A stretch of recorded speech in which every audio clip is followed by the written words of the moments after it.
Jewels of Gwahlur by Robert Howard. Chapter 1.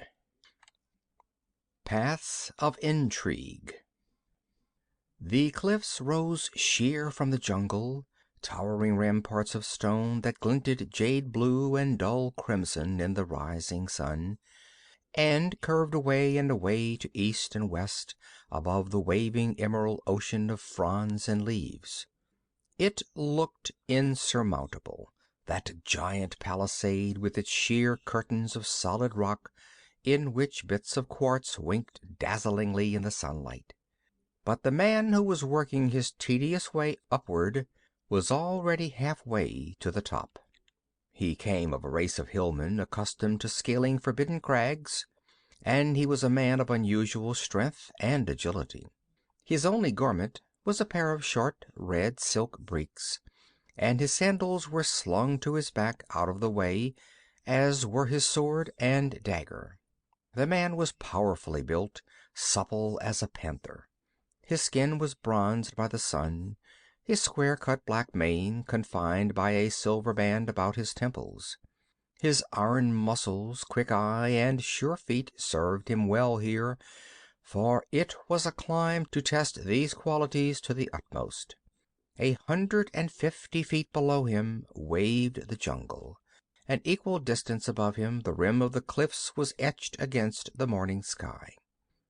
He labored like one driven by the necessity of haste, yet he was forced to move at a snail's pace, clinging like a fly on a wall. His groping hands and feet found niches and knobs, precarious holes at best, and sometimes he virtually hung by his fingernails. Yet upward he went, clawing, squirming, fighting for every foot. At times he paused to rest his aching muscles and, shaking the sweat out of his eyes, twisted his head to stare searchingly out over the jungle, combing the green expanse for any trace of human life or motion. Now the summit was not far above him, and he observed, only a few feet above his head, a break in the sheer stone of the cliff. An instant later he had reached it, a small cavern just below the edge of the rim. As his head rose above the lip of its floor, he grunted. He clung there, his elbows hooked over the lip. The cave was so tiny that it was little more than a niche cut in the stone. It held an occupant. A shriveled mummy, cross-legged, arms folded on the withered breast, upon which the shrunken head was sunk, sat in the little cavern. The limbs were bound in place with rawhide thongs, which had become mere rotted wisps. If the form had ever been clothed, the ravages of time had long ago reduced the garments to dust. But thrust between the crossed arms and the shrunken breast there was a roll of parchment, yellowed with age to the color of old ivory. The climber stretched forth a long arm and wrenched away this cylinder. Without investigation he thrust it into his girdle and hauled himself up until he was standing in the opening of the niche. A spring upward, and he caught the rim of the cliffs and pulled himself up and over almost with the same motion. There he halted, panting, and stared downward. It was like looking into the interior of a vast bowl rimmed by a circular stone wall. The floor of the bowl was covered with trees and denser vegetation, though nowhere did the growth duplicate the jungle denseness of the outer forest. The cliffs marched around it without a break, and of uniform height. It was a freak of nature, not to be paralleled, perhaps, in the whole world.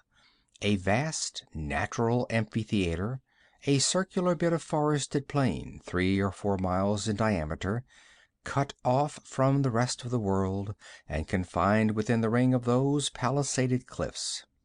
But the man on the cliffs did not devote his thoughts to marveling at the topographical phenomenon. With tense eagerness he searched the treetops below him, and exhaled a gusty sigh when he caught the glint of marble domes amid the twinkling green. It was no myth, then. Below him lay the fabulous and deserted palace of Alkmeenon.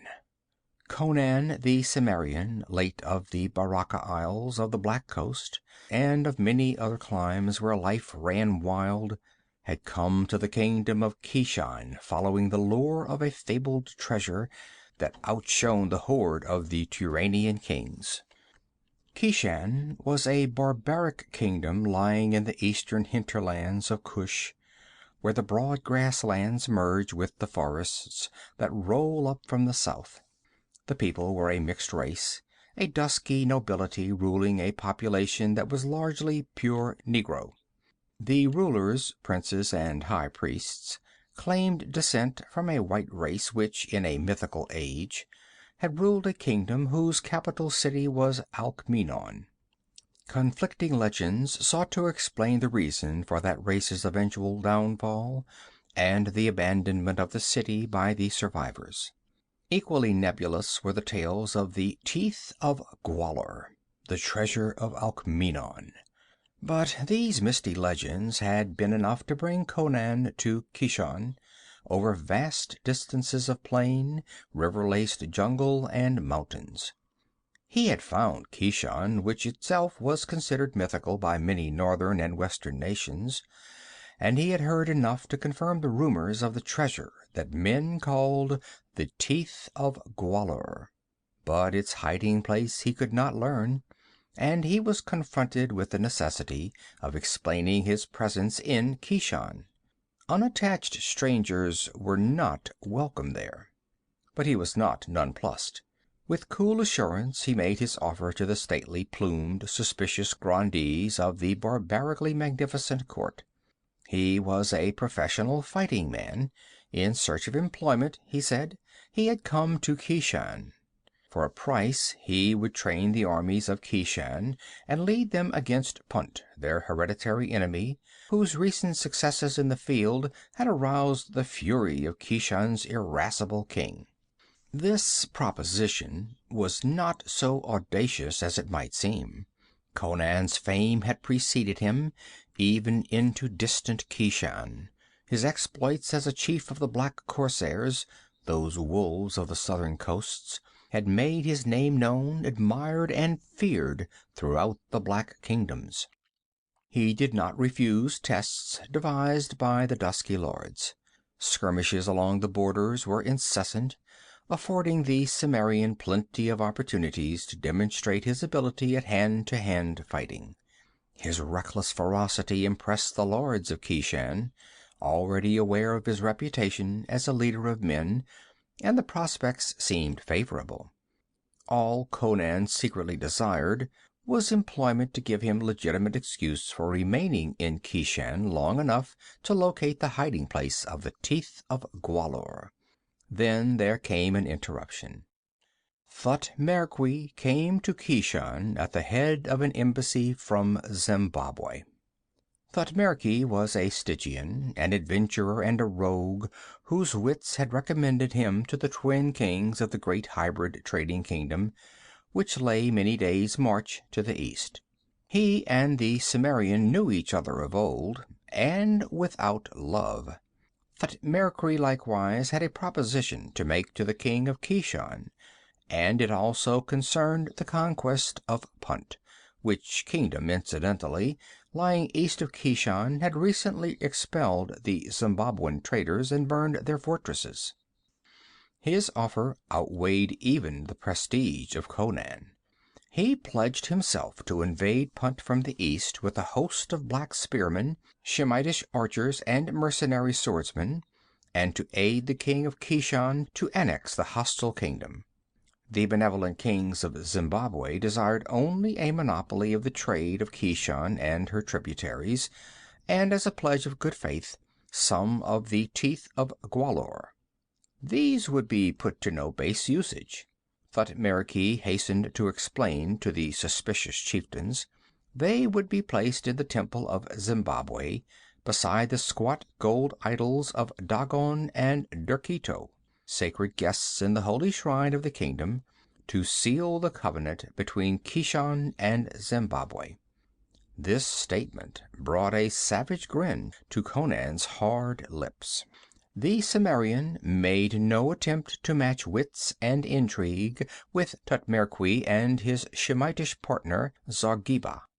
He knew that if Thutmekri won his point, he would insist on the instant banishment of his rival. There was but one thing for Conan to do: find the jewels before the king of Kishan made up his mind, and flee with them.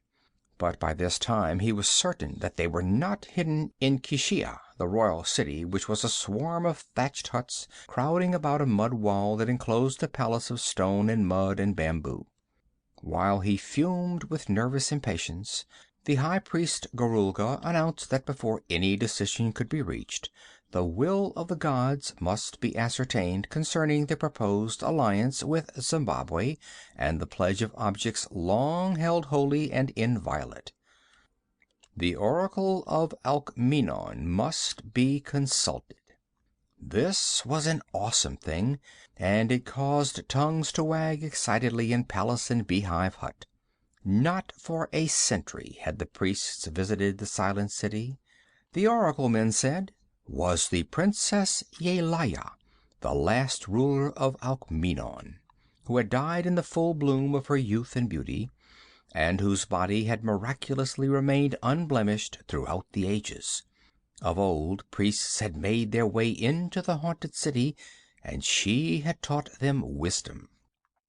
The last priest to seek the oracle had been a wicked man who had sought to steal for himself the curiously cut jewels that men called the Teeth of Gwahlur. But some doom had come upon him in the deserted place from which his acolytes, fleeing, had told tales of horror that had for 100 years frightened the priests from the city and the oracle. But Gorulga, the present high priest, as one confident in his knowledge of his own integrity, announced that he would go with a handful of followers to revive the ancient custom. And in the excitement tongues buzzed indiscreetly, and Conan caught the clue for which he had sought for weeks: the overheard whisper of a lesser priest that sent the Cimmerians stealing out of Kishia the night before the dawn when the priests were to start. Riding as hard as he dared for a night and a day and a night, he came in the early dawn to the cliffs of Alkmeenon, which stood in the southwestern corner of the kingdom, amid uninhabited jungle which was taboo to common men. None but the priests dared approach the haunted vale within a distance of many miles, and not even a priest had entered Alkmeenon for 100 years. No man had ever climbed these cliffs, legend said, and none but the priests knew the secret entrance into the valley. Conan did not waste time looking for it. Steeps that balked these people, horsemen and dwellers of plain and level forest, were not impossible for a man born in the rugged hills of Cimmeria. Now, on the summit of the cliffs, he looked down into the circular valley and wondered what plague, war, or superstition had driven the members of that ancient race forth from their stronghold to mingle with and be absorbed by the tribes that hemmed them in. This valley had been their citadel. There the palace stood, and there only the royal family and their court dwelt. The real city stood outside the cliffs. Those waving masses of green jungle vegetation hid its ruins. But the domes that glistened in the leaves below him were the unbroken pinnacles of the royal palace of Alkmeenon, which had defied the corroding ages. Swinging a leg over the rim, he went down swiftly. The inner side of the cliffs was more broken, not quite so sheer. In less than half the time it had taken him to ascend the outer side, he dropped to the swarded valley floor. With one hand on his sword, he looked alertly about him. There was no reason to suppose men lied when they said that Alkmeenon was empty and deserted, haunted only by the ghosts of the dead past. But it was Conan's nature to be suspicious and wary. The silence was primordial. Not even a leaf quivered on a branch.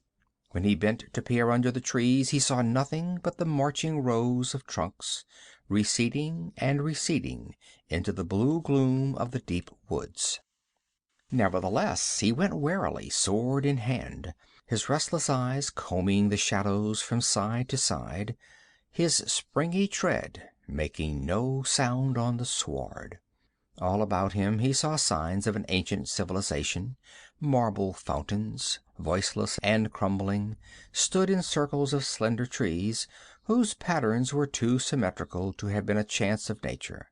Forest growth and underbrush had invaded the evenly planned groves, but their outlines were still visible.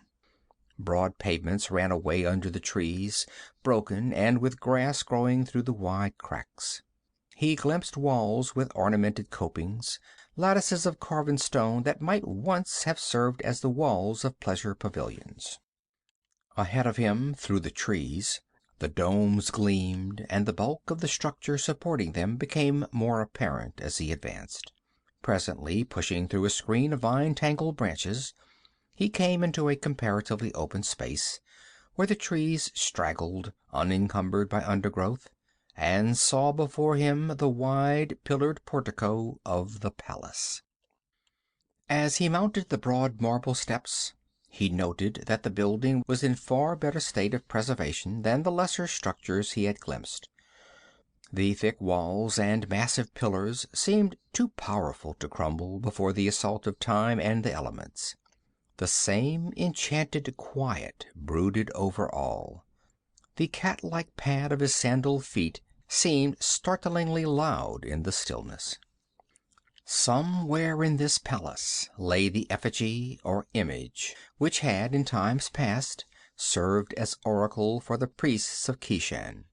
And somewhere in the palace, unless that indiscreet priest had babbled a lie, was hidden the treasure of the forgotten kings of Alkmeenon. Conan passed into a broad, lofty hall lined with tall columns, between which arches gaped, their door long rotted away. He traversed this in a twilight dimness, and at the other end passed through great double-valved bronze doors, which stood partly open, as they might have stood for centuries. He emerged into a vast domed chamber, which must have served as audience hall for the kings of Alkmeenon. It was octagonal in shape, and the great dome up to which the lofty ceiling curved obviously was cunningly pierced, for the chamber was much better lighted than the hall which led to it. At the further side of the great room there rose a dais with broad lapis lazuli steps leading up to it, and on that dais there stood a massive chair with ornate arms and a high back, which once doubtless supported a cloth of gold canopy.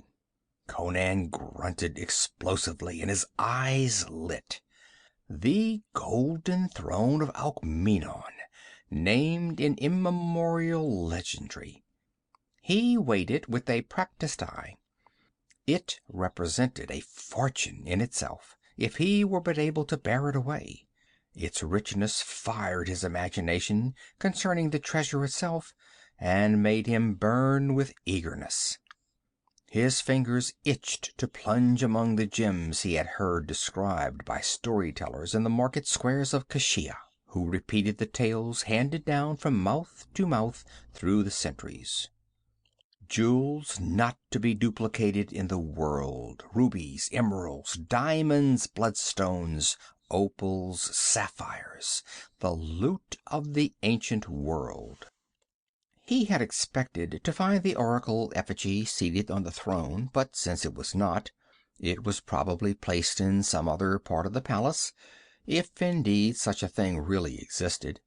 But since he had turned his face toward Kishan, so many myths had proved to be realities that he did not doubt that he would find some kind of image or god. Behind the throne there was a narrow arched doorway, which doubtless had been masked by hangings in the days of Alkmeenon's life. He glanced through it, and saw that it led into an alcove, empty, and with a narrow corridor leading off from it at right angles. Turning away from it, he spied another arch to the left of the dais, and it, unlike the others, was furnished with a door. Nor was it any common door. The portal was of the same rich metal as the throne, and carved with many curious arabesques. At his touch it swung open so readily that its hinges might recently have been oiled. Inside he halted, staring. He was in a square chamber of no great dimensions, whose marble walls rose to an ornate ceiling inlaid with gold. Gold friezes ran about the base and the top of the walls, and there was no door other than the one through which he had entered. But he noted these details mechanically. His whole attention was centered on the shape which lay on an ivory dais before him. He had expected an image, probably carved with the skill of a forgotten art. But no art could mimic the perfection of the figure that lay before him. It was no effigy of stone or metal or ivory. It was the actual body of a woman, and by what dark art the ancients had preserved that form unblemished for so many ages, Conan could not even guess. The very garments she wore were intact, and Conan scowled at that, a vague uneasiness stirring at the back of his mind. The arts that preserved the body should not have affected the garments. Yet there they were, gold breastplate set with concentric circles of small gems, gilded sandals, and a short silken skirt upheld by a jeweled girdle. Neither cloth nor metal showed any sign of decay. Yelaya was coldly beautiful, even in death. Her body was like alabaster, slender yet voluptuous. A great crimson jewel gleamed against the darkly piled foam of her hair. Conan stood frowning down at her, and then tapped the dais with his sword. Possibilities of a hollow containing the treasure occurred to him, but the dais rang solid. He turned and paced the chamber in some indecision. Where should he search first in the limited time at his disposal? The priest he had overheard babbling to a courtesan had said the treasure was hidden in the palace, but that included a space of considerable vastness. He wondered if he should hide himself until the priests had come and gone, and then renew the search. But there was a strong chance that they might take the jewels with them when they returned to Keshia, for he was convinced that Thutmekri had corrupted Gorulga. Conan could predict Thutmekri's plans from his knowledge of the man. He knew that it had been Thutmekri who had proposed the conquest of Punt to the kings of Zimbabwe, which conquest was but one move toward their real goal, the capture of the Teeth of Gwahlur. Those wary kings would demand proof that the treasure really existed before they made any move. The jewels Thutmekri asked as a pledge would furnish that proof. With positive evidence of the treasure's reality, the kings of Zimbabwe would move. Punt would be invaded simultaneously from the east and the west. But the Zimbabweans would see to it that the Kishani did most of the fighting, and then, when both Punt and Kishan were exhausted from the struggle, the Zimbabweans would crush both races, loot Kishan, and take the treasure by force, if they had to destroy every building and torture every living human in the kingdom. But there was always another possibility. If Thutmekri could get his hands on the hoard, it would be characteristic of the man to cheat his employers, steal the jewels for himself, and decamp, leaving the Zimbabwean emissaries holding the sack. Conan believed that this consulting of the oracle was but a ruse to persuade the king of Kishan to accede to Thutmekri's wishes, for he never for a moment doubted that Gorulga was as subtle and devious as all the rest mixed up in this grand swindle. Conan had not approached the high priest himself, because in the game of bribery he would have no chance against Thutmekri, and to attempt it would be to play directly into the Stygian's hands. Gorulga could denounce the Cimmerian to the people, establish a reputation for integrity, and rid Thutmekri of his rival at one stroke. He wondered how Thutmekri had corrupted the high priest, and just what could be offered as a bribe to a man who had the greatest treasure in the world under his fingers. At any rate, he was sure that the oracle would be made to say that the gods willed it that Keshan should follow Thutmekri's wishes, and he was sure, too, that it would drop a few pointed remarks concerning himself. After that, Keshia would be too hot for the Cimmerian, nor had Conan had any intention of returning when he rode away in the night. The oracle chamber held no clue for him. He went forth into the great throne room and laid his hands on the throne. It was heavy, but he could tilt it up. The floor beneath, a thick marble dais, was solid. Again he sought the alcove. His mind clung to a secret crypt near the oracle. Painstakingly he began to tap along the walls, and presently his taps rang hollow at a spot opposite the mouth of the narrow corridor. Looking more closely, he saw that the crack between the marble panel at that point and the next was wider than usual. He inserted a dagger point and pried. Silently the panel swung open, revealing a niche in the wall, but nothing else. He swore feelingly. The aperture was empty, and it did not look as if it had ever served as a crypt for the treasure. Leaning into the niche, he saw a system of tiny holes in the wall, about on a level with a man's mouth. He peered through and grunted understandingly. That was the wall that formed the partition between the alcove and the oracle chamber. Those holes had not been visible in the chamber. Conan grinned.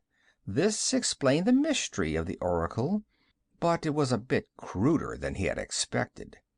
Gorulga would plant either himself or some trusted minion in that niche to talk through the holes, and the credulous acolytes would accept it as the veritable voice of Yelaya. Remembering something, the Cimmerian drew forth the roll of parchment he had taken from the mummy, and unrolled it carefully, as it seemed ready to fall to pieces with age. He scowled over the dim characters with which it was covered. In his roaming about the world, the giant adventurer had picked up a wide smattering of knowledge, particularly including the speaking and reading of many alien tongues. Many a sheltered scholar would have been astonished at the Cimmerian's linguistic abilities, for he had experienced many adventures where knowledge of a strange language had meant the difference between life and death. These characters were puzzling, at once familiar and unintelligible, and presently he discovered the reason. They were the characters of archaic Pelishtim, which possessed many points of difference from the modern script with which he was familiar, and which 3 centuries ago had been modified by conquest by a nomad tribe. This older, purer script baffled him. He made out a recurrent phrase, however, which he recognized as a proper name: Bit Yakin. He gathered that it was the name of the writer.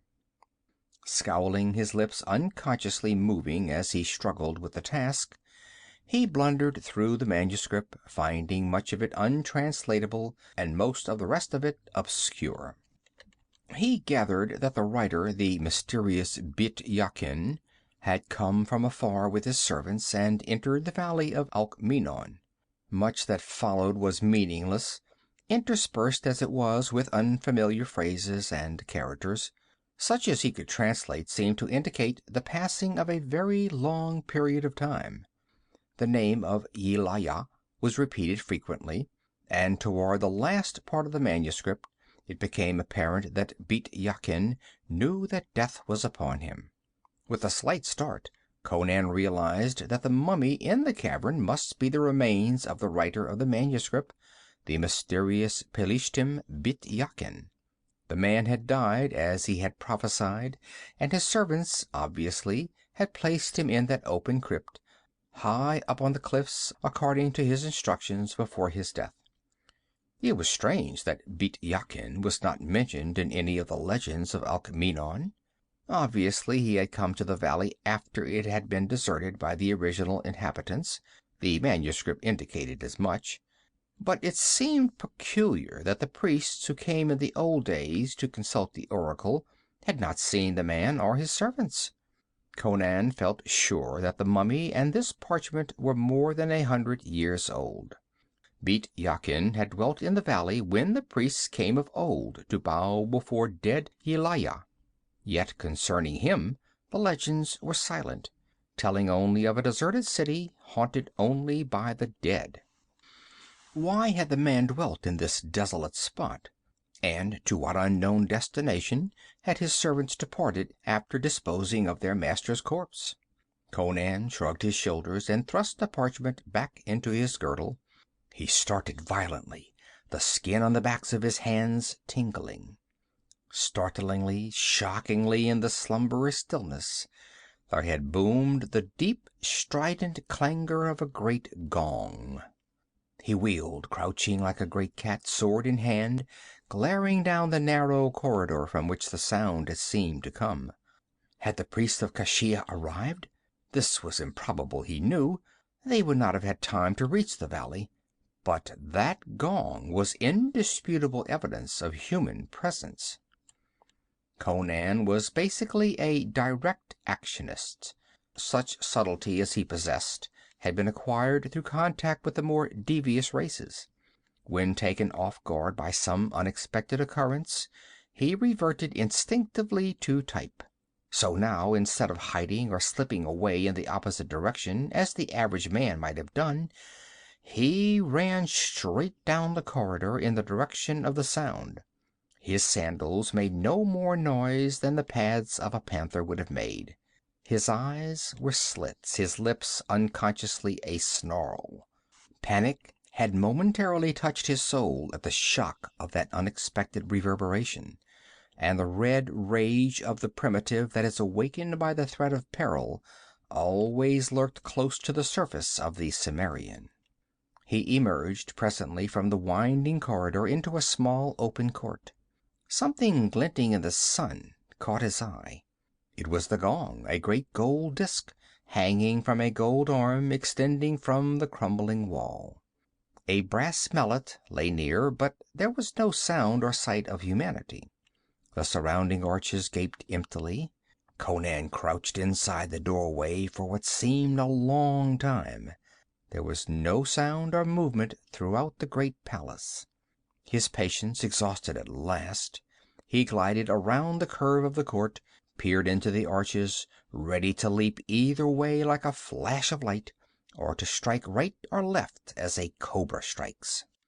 He reached the gong, stared into the arch nearest it.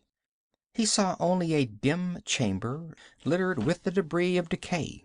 Beneath the gong, the polished marble flags showed no footprints, but there was a scent in the air, a faintly fetid odor he could not classify. His nostrils dilated like those of a wild beast as he sought in vain to identify it. He turned toward the arch. With appalling suddenness, the seemingly solid flags splintered and gave way under his feet. Even as he fell, he spread wide his arms and caught the edges of the aperture that gaped beneath him. The edges crumbled off under his clutching fingers. Down into utter darkness he shot, into black, icy water that gripped him and whirled him away with breathless speed. End of chapter 1.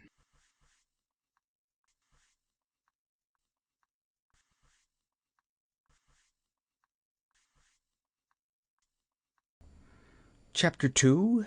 A Goddess Awakens. The Cimmerian at first made no attempt to fight the current that was sweeping him through lightless night.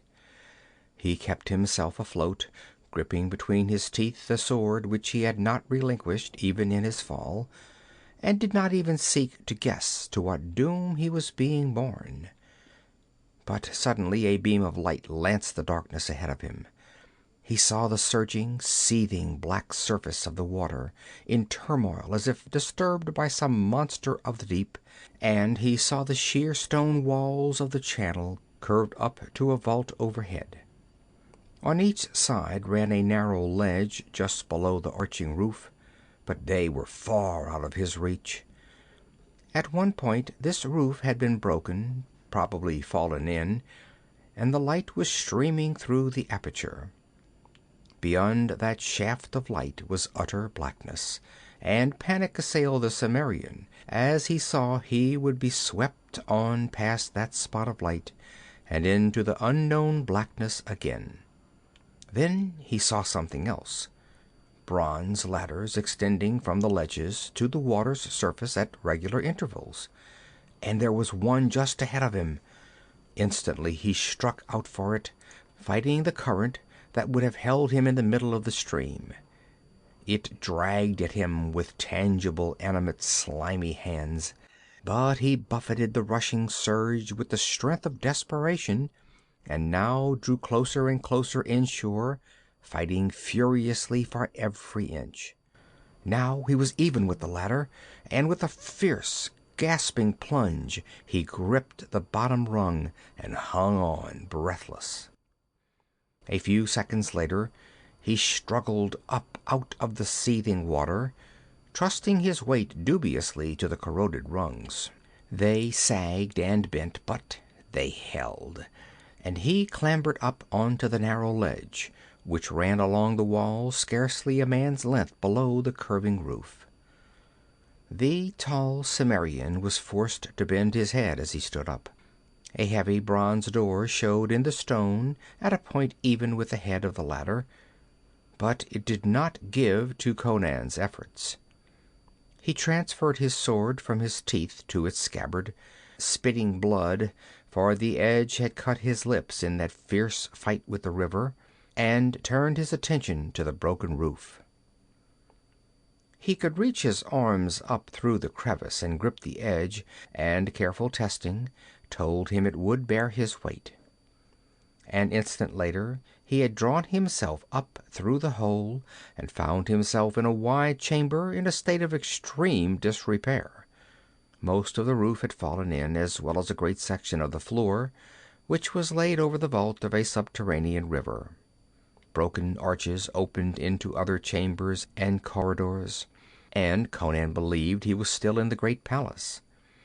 He wondered uneasily how many chambers in that palace had underground water directly under them, and when the ancient flags or tiles might give way again and precipitate him back into the current from which he had just crawled. And he wondered just how much of an accident that fall had been. Had those rotten flags simply chanced to give way beneath his weight? Or was there a more sinister explanation? One thing at least was obvious. He was not the only living thing in that palace. That gong had not sounded of its own accord, whether the noise had been meant to lure him to his death or not. The silence of the palace became suddenly sinister, fraught with crawling menace. Could it be someone on the same mission as himself? A sudden thought occurred to him at the memory of the mysterious Bit Yakin. Was it possible that this man had found the Teeth of Gwahlur in his long residence in Alkmeenon? That his servants had taken them with them when they departed? The possibility that he might be following a will-o'-the-wisp infuriated the Cimmerian. Choosing a corridor which he believed led back toward the part of the palace he had first entered, he hurried along it, stepping gingerly as he thought of that black river that seethed and foamed somewhere below his feet. His speculations recurrently revolved about the oracle chamber and its cryptic occupant. Somewhere in that vicinity must be the clue to the mystery of the treasure, if indeed it still remained in its immemorial hiding place. The great palace lay silent as ever, disturbed only by the swift passing of his sandaled feet. The chambers and halls he traversed were crumbling into ruin, but as he advanced, the ravages of decay became less apparent. He wondered briefly for what purpose the ladders had been suspended from the ledges over the subterranean river, but dismissed the matter with a shrug. He was little interested in speculating over unremunerative problems of antiquity. He was not sure just where the oracle chamber lay from where he was, but presently he emerged into a corridor which led back into the great throne room under one of the arches. He had reached a decision. It was useless for him to wander aimlessly about the palace seeking the hoard. He would conceal himself somewhere here, wait until the Kashani priests came, and then, after they had gone through the farce of consulting the oracle, he would follow them to the hiding place of the gems, to which he was certain they would go. Perhaps they would only take a few of the jewels with them. He would content himself with the rest. Drawn by a morbid fascination, he re-entered the oracle chamber and stared down again at the motionless figure of the princess, who was worshipped as a goddess, entranced by her frigid beauty. What cryptic secret was locked in that marvelously molded form? He started violently. The breath sucked through his teeth. The short hairs prickled at the back of his scalp. The body still lay as he had first seen it, silent, motionless, in breastplates of jeweled gold, gilded sandals, and silken skirt. But now there was a subtle difference. The lissome limbs were not rigid. A peach bloom touched the cheeks. The lips were red. With a panicky curse, Conan ripped out his sword. "Crom, she's alive!" At his words, the long, dark lashes lifted. The eyes opened and gaped up at him inscrutably, dark, lustrous, mystical. He glared in frozen speechlessness. She sat up with a supple ease, still holding his ensorcelled stare. He licked his dry lips and found voice. "You are you Yelaya?" he stammered. "I am Yelaya." The voice was rich and musical, and he stared with new wonder. "Do not fear. I will not harm you if you do my bidding." "How can a dead woman come to life after all these centuries?" he demanded, as if skeptical of what his senses told him. A curious gleam was beginning to smolder in his eyes. She lifted her arms in a mystical gesture. "I am a goddess. 1,000 years ago there descended upon me the curse of the greater gods, the gods of darkness beyond the borders of light. The mortal in me died. The goddess in me could never die. Here I have lain for so many centuries, to awaken each night at sunset and hold my court as of yore, with specters drawn from the shadows of the past. Man, if you would not view that which will blast your soul forever, get hence quickly, I command you. Go!" The voice became imperious, and her slender arm lifted and pointed. Conan, his eyes burning slits, slowly sheathed his sword, but he did not obey her order. He stepped closer, as if impelled by a powerful fascination. Without the slightest warning, he grabbed her up in a bear-like grasp. She screamed a very ungoddess-like scream, and there was a sound of ripping silk, as with one ruthless wrench he tore off her skirt. "Goddess! Ha!" His bark was full of angry contempt. He ignored the frantic writhings of his captive. "I thought it was strange that a princess of Alkmeenon would speak with a Corinthian accent. As soon as I'd gathered my wits, I knew I'd seen you somewhere. You're Muriela, Zargheba's Corinthian dancing girl. This crescent-shaped birthmark on your hip proves it. I saw it once when Zargheba was whipping you. Goddess! Bah!" He smacked the betraying hip contemptuously and resoundingly with his open hand, and the girl yelped piteously. All her imperiousness had gone out of her. She was no longer a mystical figure of antiquity, but a terrified and humiliated dancing girl, such as can be bought at almost any Shemitish marketplace. She lifted up her voice and wept unashamedly. Her captor glared down at her with angry triumph. Goddess! Ha! So you were one of the veiled women Zargheba brought to Kashia with him. Did you think you could fool me, you little idiot? A year ago I saw you in Akbitana with that swine Zargheba, and I don't forget faces, or women's figures. I think I'll...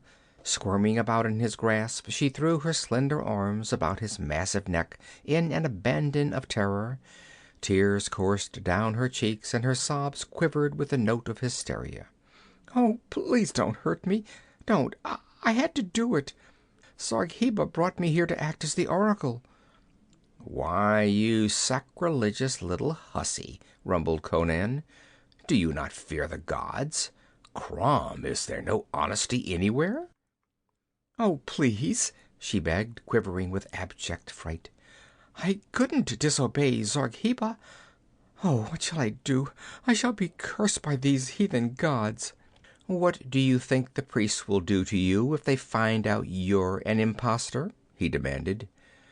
At the thought her legs refused to support her, and she collapsed in a shuddering heap, clasping Conan's knees and mingling incoherent pleas for mercy and protection with piteous protestations of her innocence of any malign intention.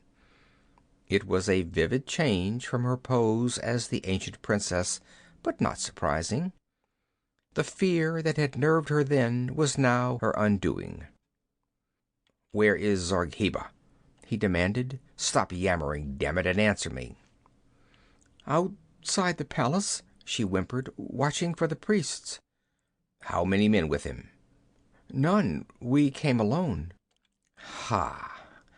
It was much more like the satisfied grunt of a hunting lion. "You must have left Kashia a few hours after I did. Did you climb the cliffs?" She shook her head, too choked with tears to speak coherently. With an impatient imprecation he seized her slim shoulders and shook her until she gasped for breath. "Will you quit that blubbering and answer me? How did you get into the valley?" "Zargheba knew the secret way," she gasped. "The priest Gwahlur told him, and Thutmekri. On the south side of the valley there is a broad pool, lying at the foot of the cliffs. There is a cave mouth under the surface of the water that is not visible to the casual glance. We ducked under the water and entered it. The cave slopes up out of the water swiftly and leads through the cliffs. The opening on the side of the valley is masked by heavy thickets." "I climbed the cliffs on the east side," he muttered. "Well, what then?" "We came to the palace, and Zargheba hid me among the trees while he went to look for the chamber of the oracle. I do not think he fully trusted Gwahlur. While he was gone I thought I heard a gong sound, but I was not sure. Presently Zargheba came and took me into the palace and brought me to this chamber, where the goddess Yelaya lay upon the dais. He stripped the body and clothed me in the garments and ornaments. Then he went forth to hide the body and watch for the priests. I have been afraid. When you entered I wanted to leap up and beg you to take me away from this place, but I feared Zargheba. When you discovered I was alive, I thought I could frighten you away." "What were you to say to the oracle?" he asked. "I was to bid the priests to take the Teeth of Gwahlur and give some of them to Thutmekri as a pledge, as he desired, and place the rest in the palace at Kashia. I was to tell them that an awful doom threatened Keshan if they did not agree to Thutmekri's proposals. And, oh yes, I was to tell them that you were to be skinned alive immediately." "Thutmekri wanted the treasure where he, or the Zembawans, could lay hand on it easily," muttered Conan, disregarding the remark concerning himself. "I'll carve his liver yet. Garulga is a party to the swindle, of course? No. He believes in his gods, and is incorruptible. He knows nothing about this. He will obey the oracle. It was all Thutmekri's plan. Knowing the Kishani would consult the oracle, he had Zargheba bring me with the embassy from Zimbabwe, closely veiled and secluded.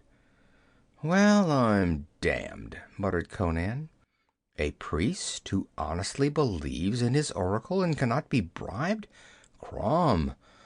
I wonder if it was Zargheba who banged that gong. Did he know I was here? Could he have known about that rotted flagging? Where is he now, girl? Hiding in a thicket of lotus trees, near the ancient avenue that leads from the south wall of the cliffs to the palace, she answered. Then she renewed her importunities. Oh, Conan, have pity on me. I am afraid of this evil ancient place. I know I have heard stealthy footfalls padding about me. Oh, Conan, take me away with you. Zargheba will kill me when I have served his purpose here. I know it. The priests, too, will kill me if they discover my deceit. He is a devil. He bought me from a slave trader who stole me out of a caravan bound through southern Koth, and has made me the tool of his intrigues ever since. Take me away from him. You cannot be as cruel as he. Don't leave me to be slain here. Please, please. She was on her knees, clutching at Conan hysterically, her beautiful, tear-stained face upturned to him, her dark silken hair flowing in disorder over her white shoulders. Conan picked her up and set her on his knee. Listen to me. I'll protect you from Zargheba. The priest shall not know of your perfidy, but you've got to do as I tell you. She faltered promises of explicit obedience, clasping his corded neck as if seeking security from the contact. Good. When the priests come, you'll act the part of Yelaya, as Zargheba planned. It'll be dark, and in the torchlight they'll never know the difference. But you'll say this to them. It is the will of the gods that the Stygian and his Shemitish dogs be driven from Kishan. They are thieves and traitors who plot to rob the gods. Let the Teeth of Gwahlur be placed in the care of the general Conan. Let him lead the armies of Kishan. He is beloved of the gods. She shivered with an expression of desperation, but acquiesced. But Zargheba, she cried, he'll kill me. Don't worry about Zargheba, he grunted. I'll take care of that dog. Do you as I say. Here, put your hair up again. It's fallen all over your shoulders, and the gem's fallen out of it. He replaced the great glowing gem himself, nodding approval. It's worth a room full of slaves itself alone. Here, put your skirt back on. It's torn down the side, but the priests will never notice it. Wipe your face. A goddess doesn't cry like a whipped schoolgirl. By Chrome, you do look like Yelaya, face, hair, figure, and all. If you act the goddess with the priests as well as you did with me, you'll fool them easily. I'll try, she shivered. Good. I'm going to find Zargheba. At that she became panicky again. No, don't leave me alone. This place is haunted. There's nothing here to harm you, he assured her impatiently. Nothing but Zargheba, and I'm going to look after him.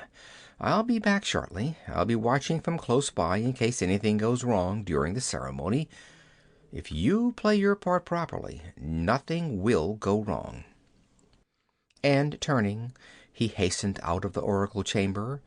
Behind him, Muriela squeaked wretchedly at his going. Twilight had fallen. The great rooms and halls were shadowy and indistinct. Copper friezes glinted dully through the dusk.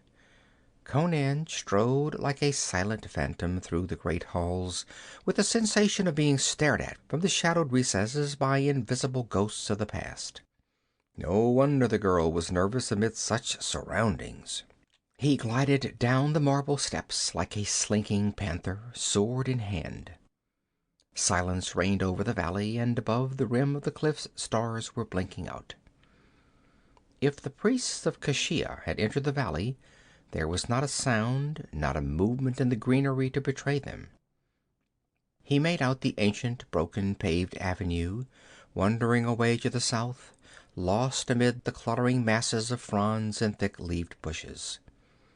He followed it warily, hugging the edge of the paving where the shrubs massed their shadows thickly, until he saw ahead of him, dimly in the dusk, the clump of lotus trees, the strange growth peculiar to the black lands of Kush. There, according to the girl, Zargheba should be lurking. Conan became stealth personified. A velvet-footed shadow, he melted into the thickets. He approached the lotus grove by a circuitous movement, and scarcely the rustle of a leaf proclaimed his passing. At the edge of the trees he halted suddenly, crouched like a suspicious panther among the deep shrubs. Ahead of him, among the dense leaves, showed a pallid oval, dim in the uncertain light. It might have been one of the great white blossoms that shone thickly among the branches. But Conan knew that it was a man's face, and it was turned toward him. He shrank quickly deeper into the shadows. Had Zargheba seen him? The man was looking directly toward him. Seconds passed. That dim face had not moved. Conan could make out the dark tuft below that was the short black beard. And suddenly Conan was aware of something unnatural. Zargheba, he knew, was not a tall man. Standing erect, his head would scarcely top the Cimmerian's shoulder, yet that face was on a level with Conan's own. Was the man standing on something? Conan bent and peered toward the ground below the spot where the face showed, but his vision was blocked by undergrowth and the thick boles of the trees. But he saw something else, and he stiffened. Through a slot in the underbrush he glimpsed the stem of the tree under which, apparently, Zargheba was standing. The face was directly in line with that tree. He should have seen below that face not the tree trunk, but Zargheba's body. But there was no body there. Suddenly tenser than a tiger who stalks his prey, Conan glided deeper into the thicket, and a moment later drew aside a leafy branch and glared at the face that had not moved, nor would it ever move again of its own volition. He looked at Zargheba's severed head, suspended from the branch of the tree by its own long black hair. End of chapter 2.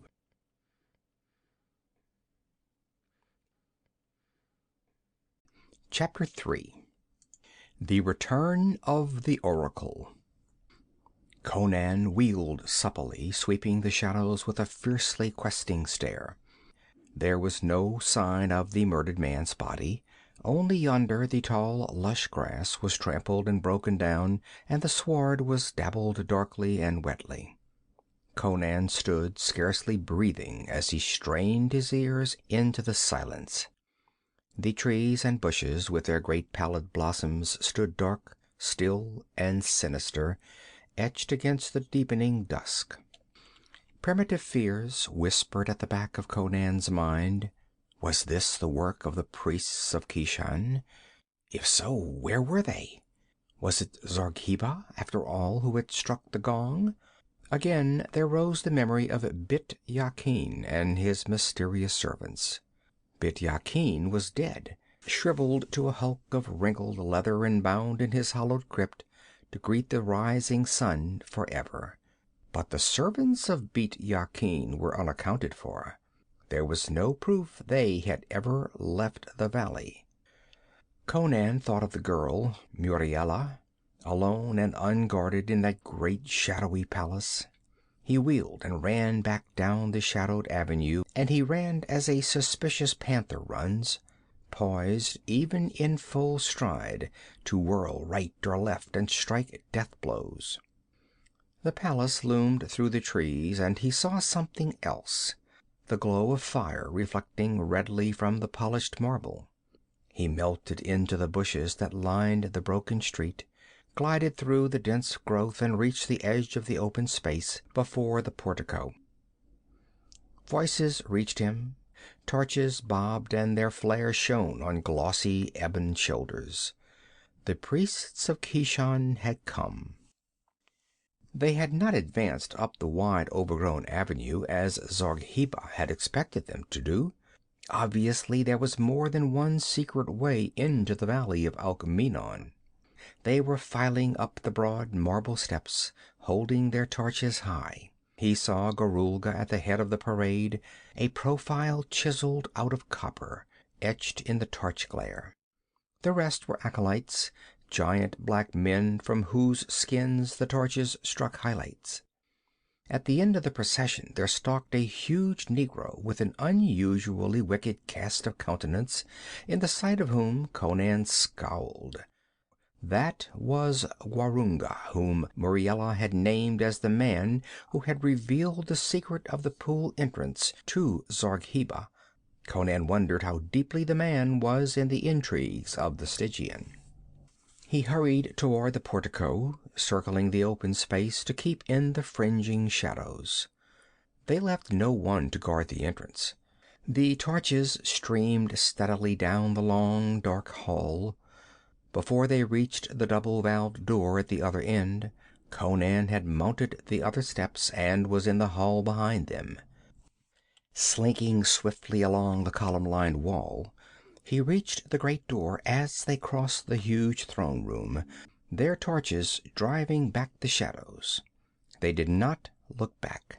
In single file, their ostrich plumes nodding, their leopard-skin tunics contrasting curiously with the marble and the arabesqued metal of the ancient palace, they moved across the wide room and halted momentarily at the golden door to the left of the throne dais. Gorulga's voice boomed eerily and hollowly in the great empty space, framed in sonorous phrases unintelligible to the lurking listener.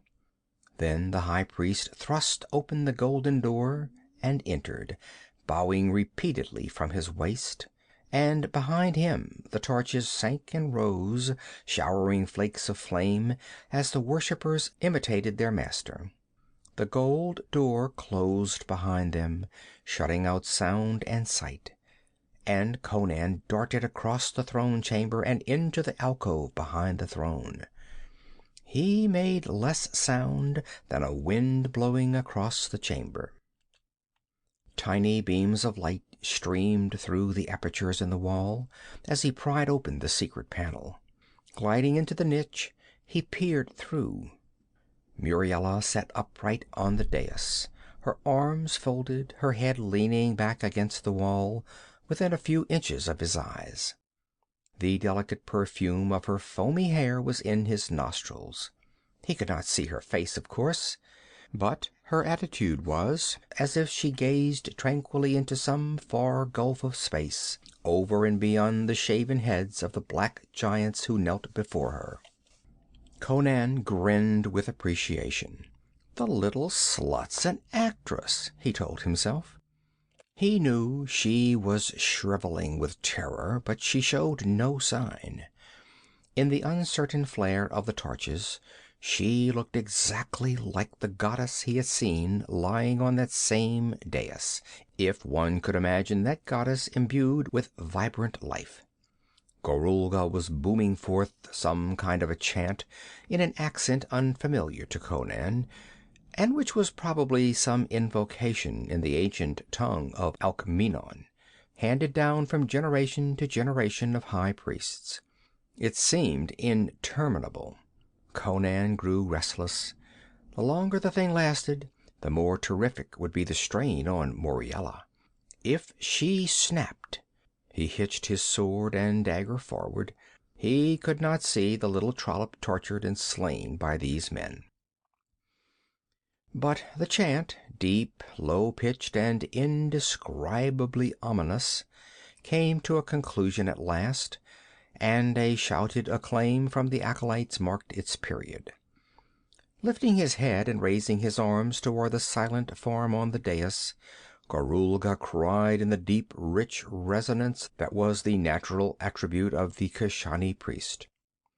O great goddess, dweller with the Great One of Darkness, let thy heart be melted, thy lips opened for the ears of thy slave, whose head is in the dust beneath thy feet.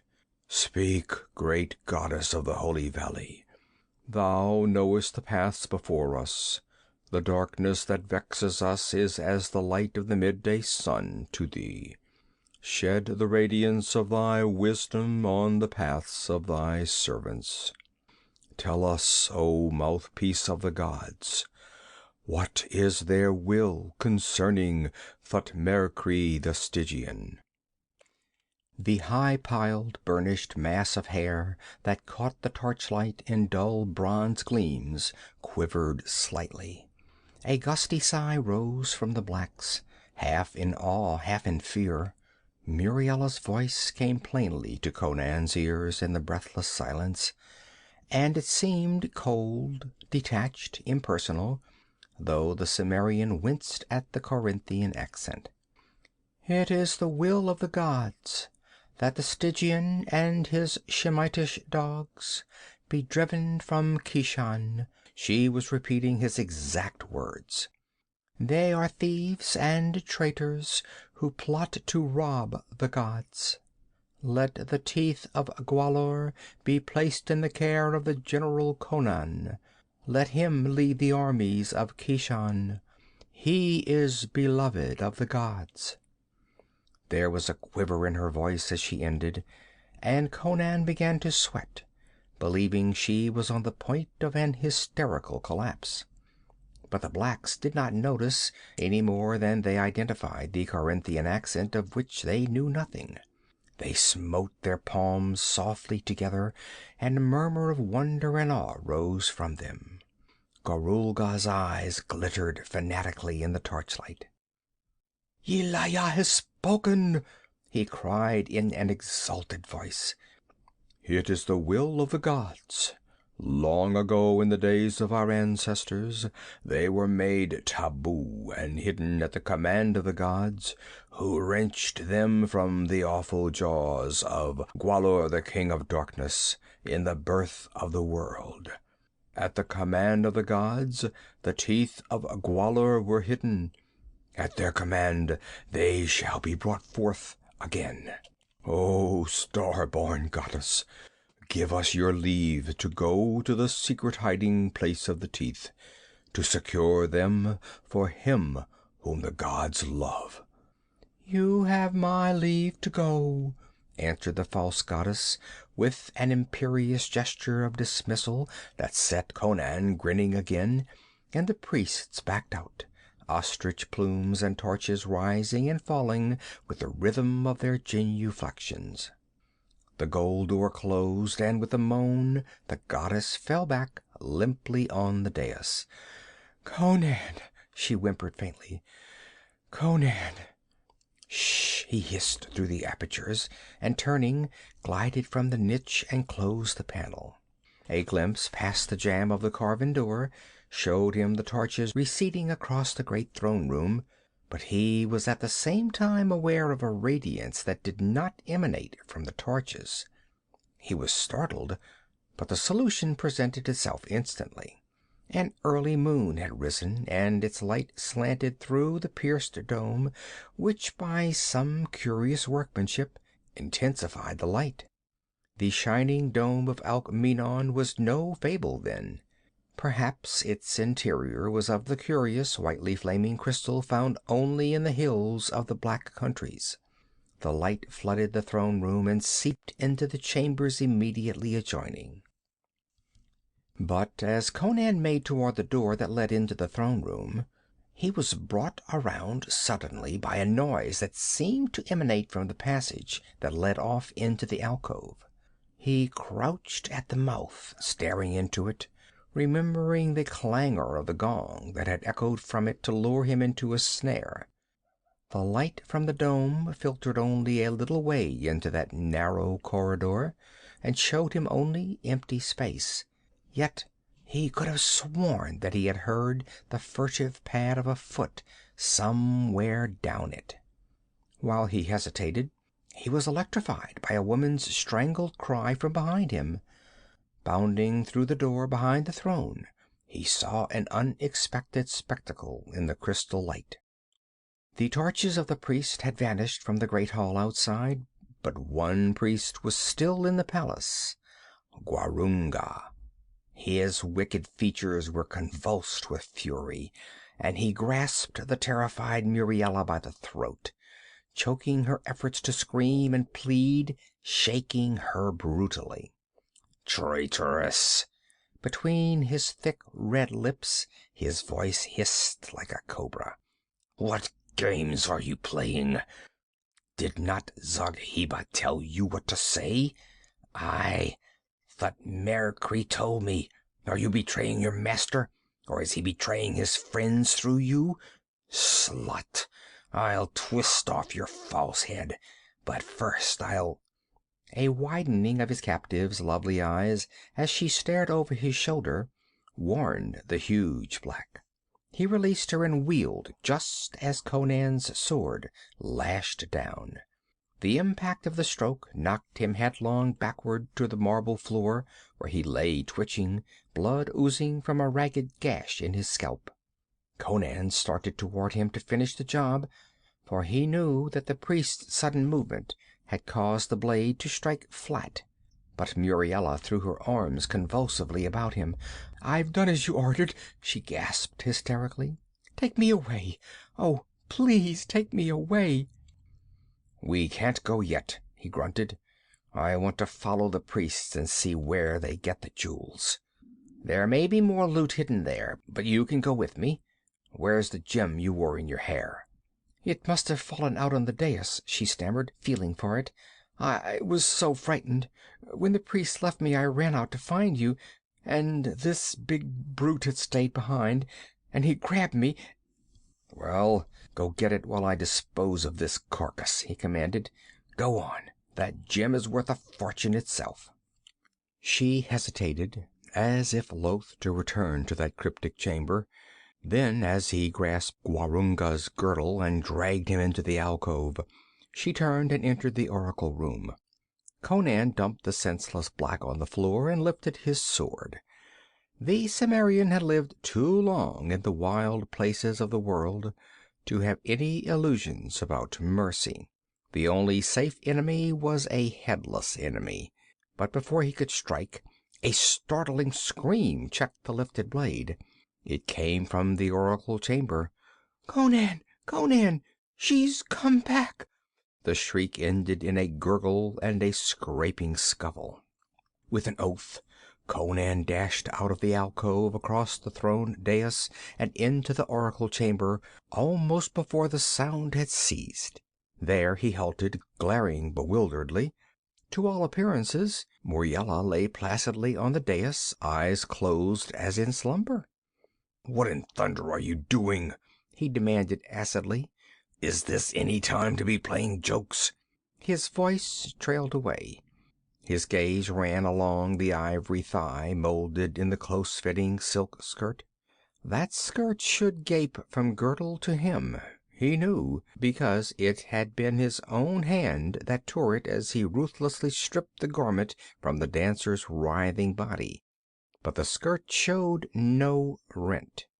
A single stride brought him to the dais, and he laid his hand on the ivory body, snatched it away as if it had encountered hot iron instead of the cold immobility of death. "Crom!" he muttered, his eyes suddenly slits of balefire. "It's not Muriela. It's Yelaya." He understood now that frantic scream that had burst from Muriela's lips when she entered the chamber. The goddess had returned. The body had been stripped by Zargheba to furnish the accoutrements for the pretender, yet now it was clad in silk and jewels as Conan had first seen it. A peculiar prickling made itself manifest among the short hairs at the base of Conan's scalp.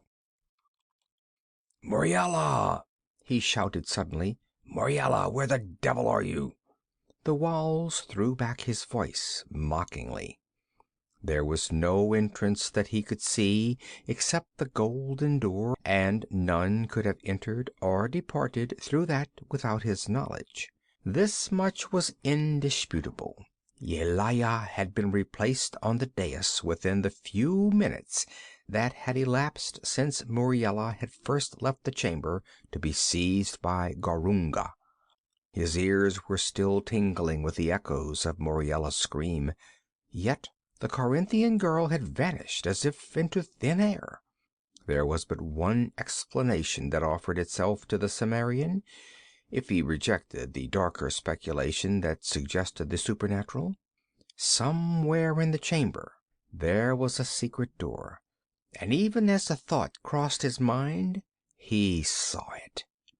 In what had seemed a curtain of solid marble, a thin perpendicular crack showed, and in the crack hung a wisp of silk. In an instant he was bending over it. That shred was from Muriela's torn skirt. The implication was unmistakable. It had been caught in the closing door and torn off as she was borne through the opening by whatever grim beings were her captors. The bit of clothing had prevented the door from fitting perfectly into its frame. Thrusting his dagger point into the crack, Conan exerted leverage from a corded forearm. The blade bent, but it was of unbreakable Akbitanan steel. The marble door opened. Conan's sword was lifted as he peered into the aperture beyond, but he saw no shape of menace. Light filtering into the oracle chamber revealed a short flight of steps cut out of marble. Pulling the door back to its fullest extent, he drove his dagger into a crack in the floor, propping it open. Then he went down the steps without hesitation. He saw nothing, heard nothing. A dozen steps down, the stair ended in a narrow corridor which ran straight away into the gloom. He halted suddenly, poised like a statue at the foot of the stair, staring at the paintings which frescoed the walls, half hidden in the dim light which filtered down from above. The art was unmistakably Pelishtim. He had seen frescoes of identical characteristics on the walls of Ascalon, but the scenes depicted had no connection with anything Pelishtim, except for one human figure, frequently recurrent, a lean, white-bearded old man whose racial characteristics were unmistakable. They seemed to represent various sections of the palace above. Several scenes showed a chamber he recognized as the oracle chamber, with the figure of Yelaya stretched upon the ivory dais and huge black men kneeling before it. And there were other figures too, figures that moved through the deserted palace, did the bidding of the Pelishtim, and dragged unnamable things out of the subterranean river. In a few seconds Conan stood frozen. Hitherto unintelligible phrases in the parchment manuscript blazed in his brain with chilling clarity.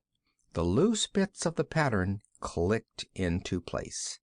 The mystery of Beit Yakin was a mystery no longer, nor the riddle of Beit Yakin's servants. Conan turned and peered into the darkness, an icy finger crawling along his spine. Then he went along the corridor, cat-footed and without hesitation, moving deeper and deeper into the darkness as he drew farther away from the stair. The air hung heavy with the odor he had scented in the court of the gong. Now, in utter blackness, he heard a sound ahead of him, the shuffle of bare feet, or the swish of loose garments against stone, he could not tell which.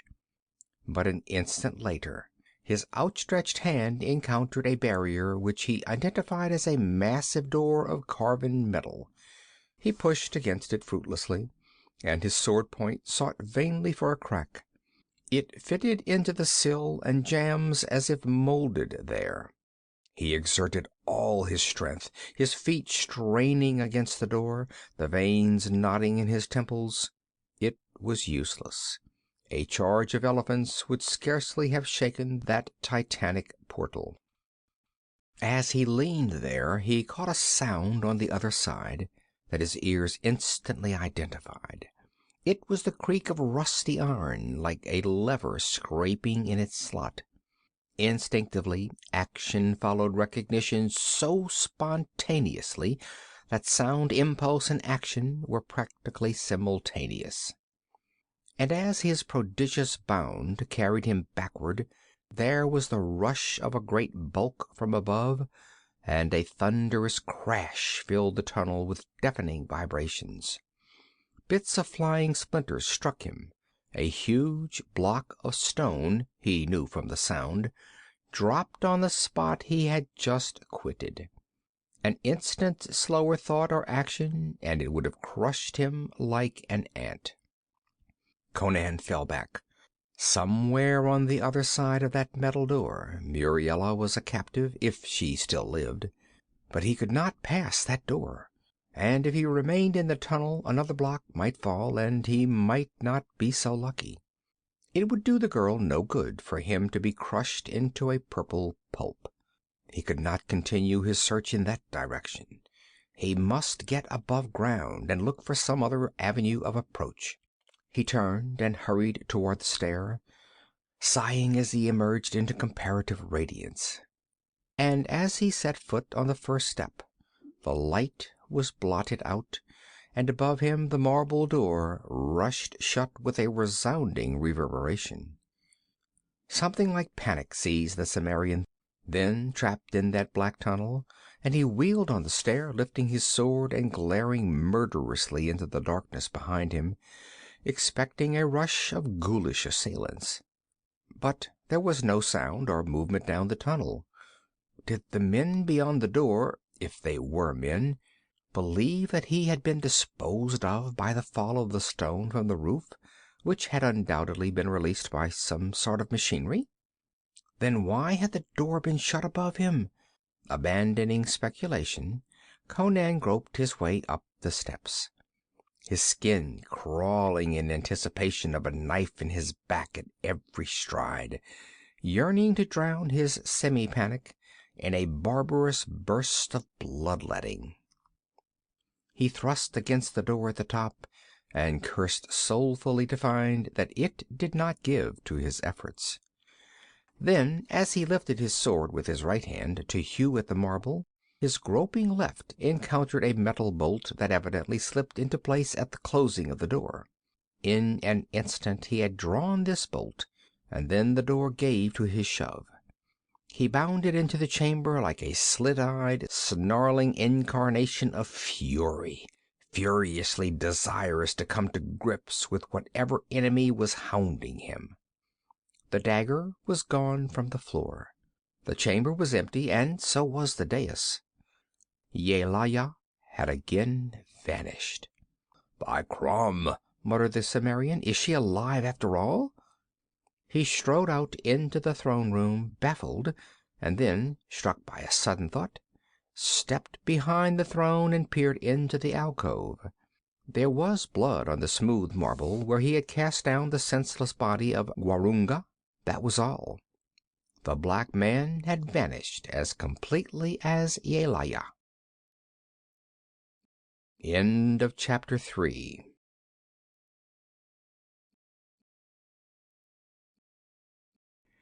Chapter 4. The Teeth of Gwahlur.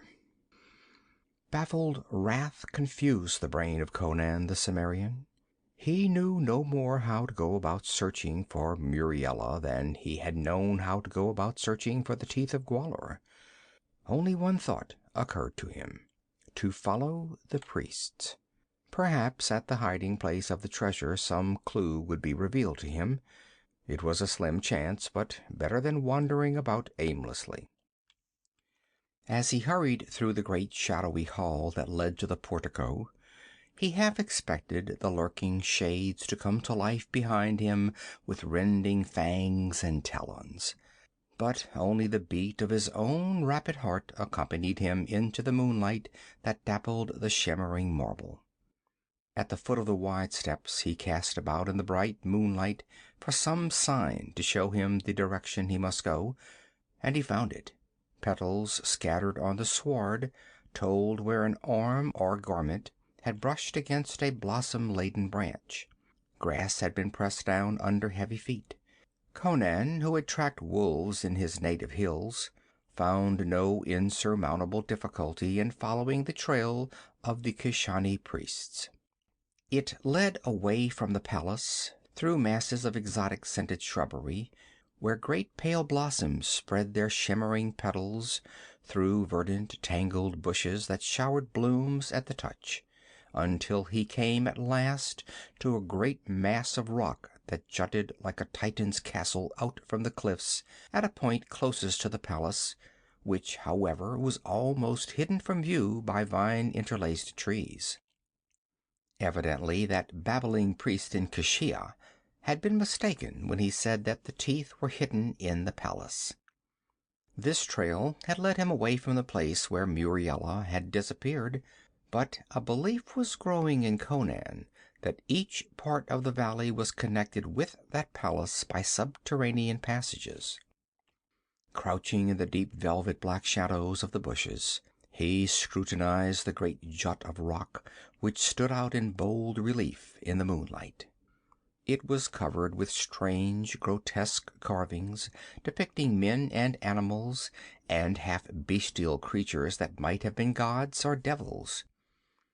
The style of art differed so strikingly from that of the rest of the valley that Conan wondered if it did not represent a different era and race, and was itself a relic of an age lost and forgotten at whatever immeasurably distant date the people of Alkmeenon had found and entered the haunted valley.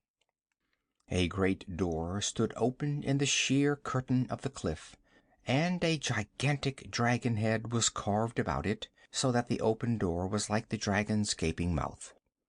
The door itself was of carven bronze and looked to weigh several tons. There was no lock that he could see, but a series of bolts showing along the edge of the massive portal as it stood open told him that there was some system of locking and unlocking, a system doubtless known only to the priests of Keshan. The trail showed that Gorulga and his henchmen had gone through that door, but Conan hesitated. To wait until they emerged would probably mean to see the door locked in his face, and he might not be able to solve the mystery of its unlocking. On the other hand, if he followed them in, they might emerge and lock him in the cavern. Throwing caution to the winds, he glided silently through the great portal. Somewhere in the cavern were the priests, the Teeth of Gwahlur, and perhaps a clue to the fate of Muriela. Personal risks had never yet deterred the Cimmerian from any purpose. Moonlight illumined for a few yards the wide tunnel in which he found himself. Somewhere ahead of him he saw a faint glow and heard the echo of a weird chanting. The priests were not so far ahead of him as he had thought. The tunnel debouched into a wide room before the moonlight played out, an empty cavern of no great dimensions, but with a lofty vaulted roof, glowing with a phosphorescent incrustation, which, as Conan knew, was a common phenomenon in that part of the world. It made a ghostly half-light, in which he was able to see a bestial image squatting on a shrine and the black mouths of 6 or 7 tunnels leading off from the chamber. Down the widest of these, the one directly behind the squat image, which looked toward the outer opening, he caught the gleam of torches wavering, whereas the phosphorescent glow was fixed, and heard the chanting increase in volume. Down it he went recklessly, and presently peered into a larger cavern than the one he had just left. There was no phosphorus here, but the light of the torches fell on a larger altar and a more obscene and repulsive god squatting toad-like upon it. Before this repugnant deity, Gorulga and his 10 acolytes knelt and beat their heads upon the ground, while chanting monotonously. Conan realized why their progress had been so slow. Evidently, approaching the secret crypt of the Teeth was a complicated and elaborate ritual. He was fidgeting in nervous impatience before the chanting and bowing were over, but presently they rose and passed into the tunnel which opened behind the idol. Their torches bobbed away into the nighted vault, and he followed swiftly.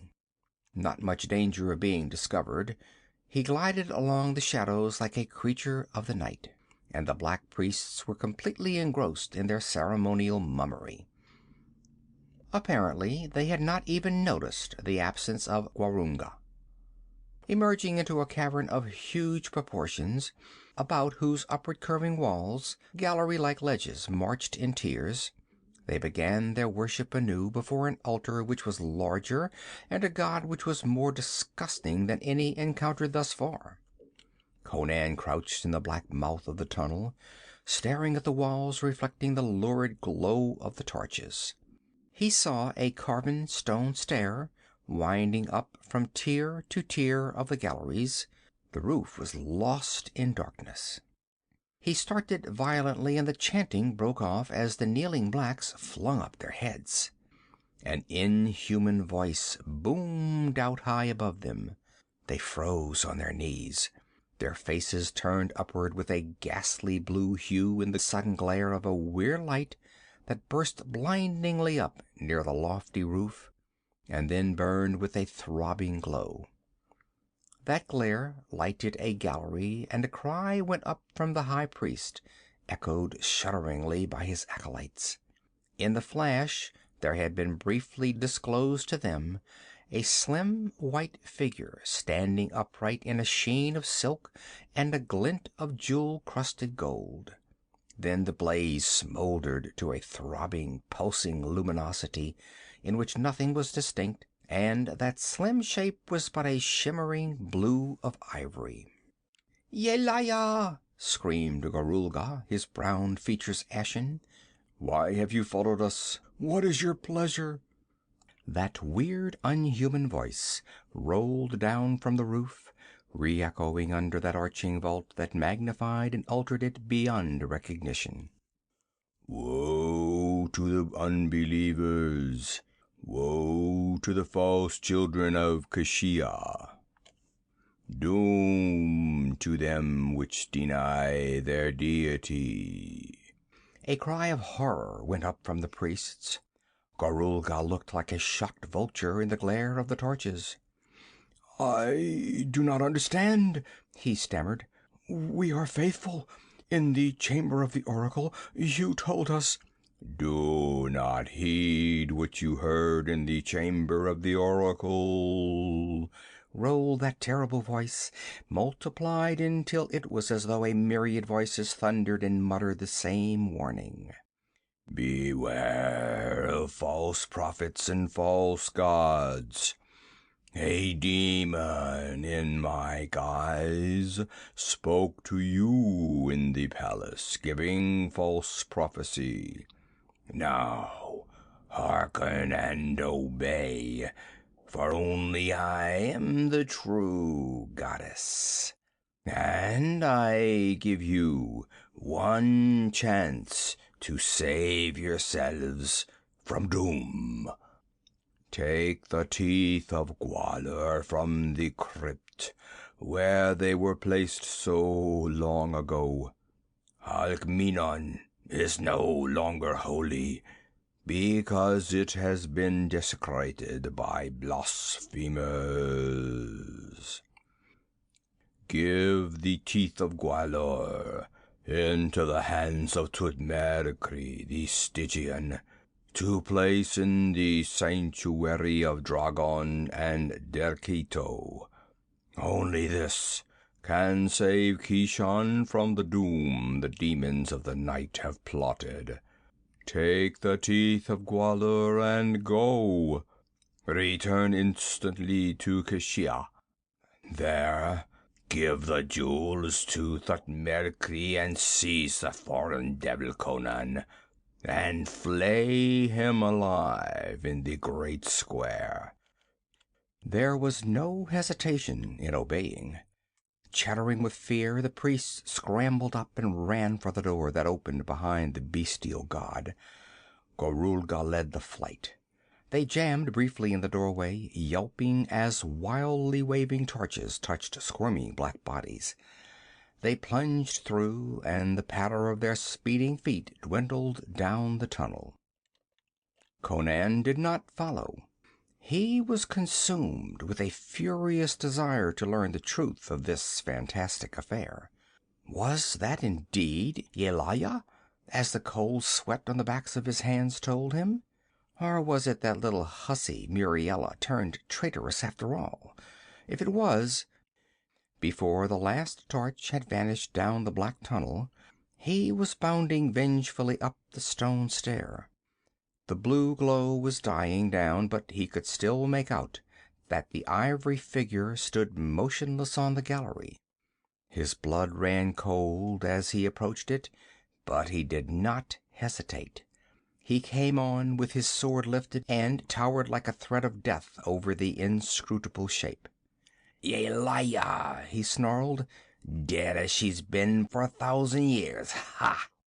From the dark mouth of a tunnel behind him, a dark form lunged, but the sudden deadly rush of unshod feet had reached the Cimmerian's quick ears.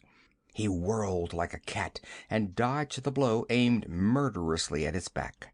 As the gleaming steel in the dark hand hissed past him, he struck back with the fury of a roused python, and the long straight blade impaled his assailant and stood out 1.5 feet between his shoulders. "So!" Conan tore his sword free as the victim sagged to the floor, gasping and gurgling. The man writhed briefly and stiffened. In the dying light, Conan saw a black body and ebon countenance, hideous in the blue glare. He had killed Gwahlur. Conan turned from the corpse to the goddess. Thongs about her knees and breast held her upright against a stone pillar, and her thick hair, fastened to the column, held her head up. At a few yards' distance, these bonds were not visible in the uncertain light. "He must have come to after I descended into the tunnel," muttered Conan. "He must have suspected I was down there. So he pulled out the dagger." Conan stooped and wrenched the identical weapon from the stiffened fingers, glanced at it and replaced it in his own girdle, and shut the door. Then he took Yelaya to befool his brother idiots. That was he shouting a while ago. You couldn't recognize his voice under this echoing roof. And that bursting blue flame, I thought it looked familiar. It's a trick of the Stygian priests. Thutmekri must have given some of it to Gwahlur. He could easily have reached this cavern ahead of his companions. Evidently familiar with the plan of the caverns by hearsay or by maps handed down in the priestcraft, he had entered the cave after the others, carrying the goddess, followed a circuitous route through the tunnels and chambers, and ensconced himself and his burden on the balcony while Gorulga and the other acolytes were engaged in their endless rituals. The blue glare had faded, but now Conan was aware of another glow, emanating from the mouth of one of the corridors that opened on the ledge.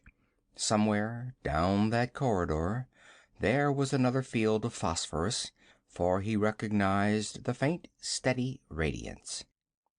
The corridor led in the direction the priests had taken, and he decided to follow it, rather than descend into the darkness of the great cavern below.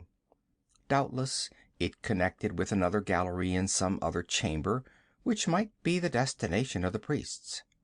He hurried down it, the illumination growing stronger as he advanced, until he could make out the floor and the walls of the tunnel. Ahead of him and below he could hear the priests chanting again. Abruptly, a doorway in the left-hand wall was limned in the phosphorus glow, and to his ears came the sound of soft, hysterical sobbing. He wheeled and glared through the door. He was looking again into a chamber hewn out of solid rock, not a natural cavern like the others. The domed roof shone with the phosphorus light, and the walls were almost covered with the arabesques of beaten gold. Near the farther wall, on a granite throne, staring forever toward the arched doorway, sat the monstrous and obscene Pratiar, the god of the Pelishtim, wrought in brass, with his exaggerated attributes reflecting the grossness of his cult.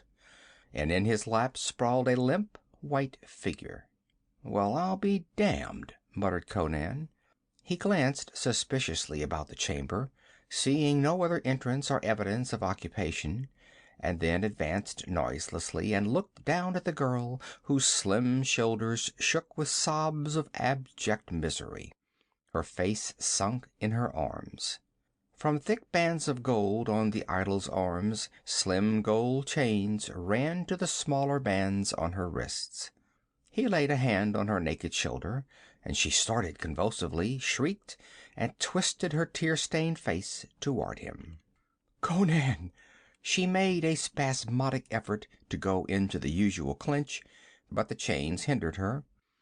He cut through the soft gold as close to her wrists as he could, grunting, "You'll have to wear these bracelets until I can find a chisel or a file. Let go of me, damn it! You actresses are too damned emotional. What happened to you, anyway?" "When I went back into the oracle chamber," she whimpered, "I saw the goddess lying on the dais as I'd first seen her. I called out to you and started to run to the door. Then something grabbed me from behind.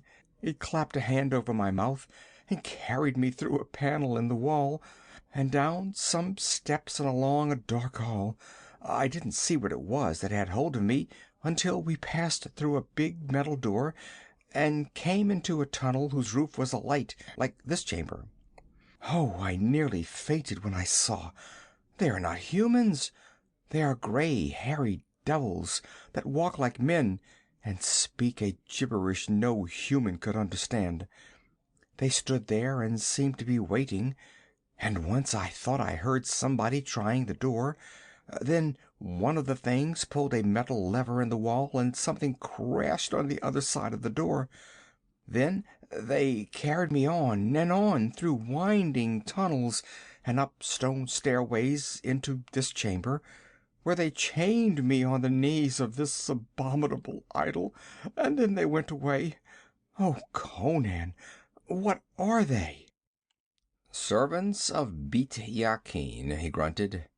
"I found a manuscript that told me a number of things, and then stumbled upon some frescoes that told me the rest. Bit Yakin was a Pelishtim who wandered into the valley with his servants after the people of Alkmeenon had deserted it. He found the body of Princess Yelaya, and discovered that the priests returned from time to time to make offerings to her, for even then she was worshipped as a goddess. He made an oracle of her, and he was the voice of the oracle, speaking from a niche he cut in the wall behind the ivory dais. The priests never suspected, never saw him or his servants, for they always hid themselves when the men came. Bit Yakin lived and died here without ever being discovered by the priests. Crom knows how long he dwelt here, but it must have been for centuries. The wise men of the Pelishtim know how to increase the span of their lives for hundreds of years. I've seen some of them myself. Why he lived here alone, and why he played the part of an oracle, no ordinary human can guess. But I believe the oracle part was to keep the city inviolate and sacred, so he could remain undisturbed. He ate the food the priests brought as an offering to Yelaya, and his servants ate other things. I've always known there was a subterranean river flowing away from the lake where the people of the Puntish highlands throw their dead. That river runs under this palace. They have ladders hung over the water where they can hang and fish for the corpses that come floating through. Beit Yakin recorded everything on parchment and painted walls. But he died at last, and his servants mummified him according to instructions he gave them before his death, and stuck him in a cave in the cliffs. The rest is easy to guess. His servants, who were even more nearly immortal than he, kept on dwelling here, but the next time a high priest came to consult the oracle, not having a master to restrain them, they tore him to pieces. So since then, until Gorulga, nobody came to talk to the oracle. It's obvious they've been renewing the garments and ornaments of the goddess, as they'd seen Beit Yakin do. Doubtless there's a sealed chamber somewhere where the silks are kept from decay. They clothed the goddess and brought her back to the oracle room after Zargheba had stolen her, and, by the way, they took off Zargheba's head and hung it in a thicket. She shivered, yet at the same time breathed a sigh of relief. "He'll never whip me again." "Not this side of hell," agreed Conan. "But come on. Gwarunga ruined my chances with his stolen goddess. I'm going to follow the priests and take my chance of stealing the loot from them after they get it. But you stay close to me. I can't spend all my time looking for you." "But the servants of Beit Yakin," she whispered fearfully. "We'll have to take our chance," he grunted. "I don't know what's in their minds, but so far they haven't shown any disposition to come out and fight in the open. Come on." Taking her wrist, he led her out of the chamber and down the corridor. As they advanced, they heard the chanting of the priests mingling with the sound of the low, sullen rushing of waters. The light grew stronger above them as they emerged on a high-pitched gallery of a great cavern and looked down on a scene weird and fantastic. Above them gleamed the phosphorescent roof. 100 feet below them stretched the smooth floor of the cavern. On the far side, this floor was cut by a deep, narrow stream brimming its rocky channel. Rushing out of impenetrable gloom, it swirled across the cavern and was lost again in darkness. The visible surface reflected the radiance above. The dark, seething waters glinted as if flecked with living jewels, frosty blue, lurid red, shimmering green, and ever-changing iridescence.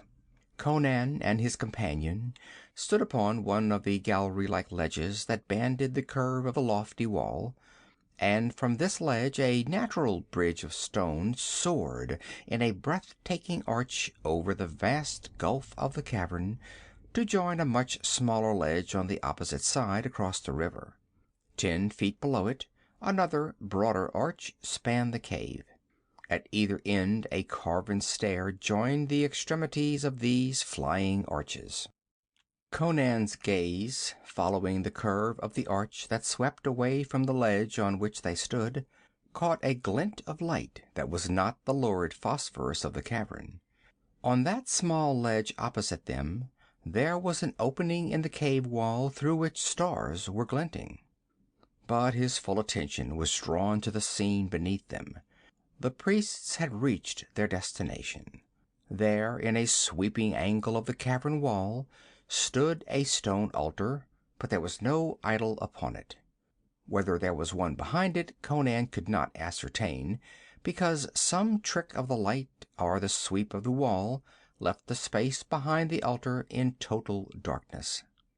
The priests had stuck their torches into holes in the stone floor, forming a semicircle of fire in front of the altar at a distance of several yards. Then the priests themselves formed a semicircle inside the crescent of torches, and Gorulga, after lifting his arms aloft in invocation, bent to the altar and laid hands on it. It lifted and tilted backward on its hinder edge, like the lid of a chest, revealing a small crypt. Extending a long arm into the recess, Gorulga brought up a small brass chest. Lowering the altar back into place, he set the chest on it and threw back the lid. To the eager watchers on the high gallery, it seemed as if the action had released a blaze of living fire which throbbed and quivered about the opened chest. Conan's heart leaped and his hand caught at his hilt. The Teeth of Gwahlur at last! The treasure that would make its possessor the richest man in the world. His breath came fast between his clenched teeth.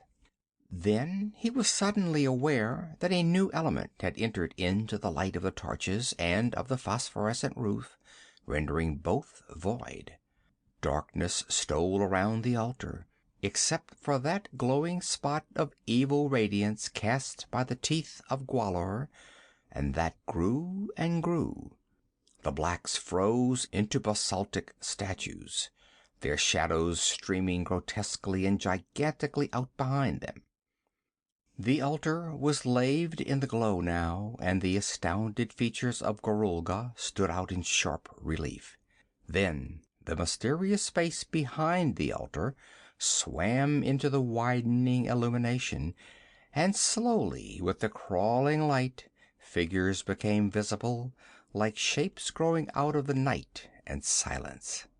At first they seemed like gray stone statues, those motionless shapes, hairy, manlike, yet hideously human. But their eyes were alive, cold sparks of gray icy fire. And as the weird glow lit their bestial countenances, Gorulga screamed and fell backwards, throwing up his long arms in a gesture of frenzied horror. But a longer arm shot across the altar, and a misshapen hand locked on his throat. Screaming and fighting, the high priest was dragged back across the altar. A hammer-like fist smashed down, and Gorulga's cries were stilled.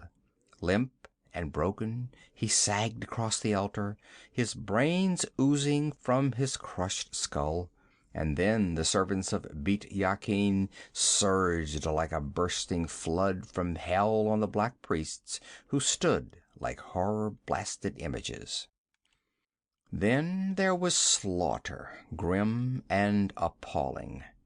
Conan saw black bodies tossed like chaff in the inhuman hands of the slayers, against whose horrible strength and agility the daggers and swords of the priests were ineffective. He saw men lifted bodily and their heads cracked open against the stone altar. He saw a flaming torch grasped in a monstrous hand, thrust inexorably down the gullet of an agonized wretch who writhed in vain against the arms that pinioned him. He saw a man torn in two pieces, as one might tear a chicken, and the bloody fragments hurled clear across the cavern. The massacre was as short and devastating as the rush of a hurricane. In a burst of red abysmal ferocity it was over, except for one wretch who fled, screaming back the way the priests had come, pursued by a swarm of blood-dabbed shapes of horror which reached out their red-smeared hands for him. Fugitive and pursuers vanished down the black tunnel, and the screams of the human came back dwindling and confused by the distance. Muriela was on her knees clutching Conan's legs, her face pressed against his knee and her eyes tightly shut. She was a quaking, quivering mold of abject terror. But Conan was galvanized.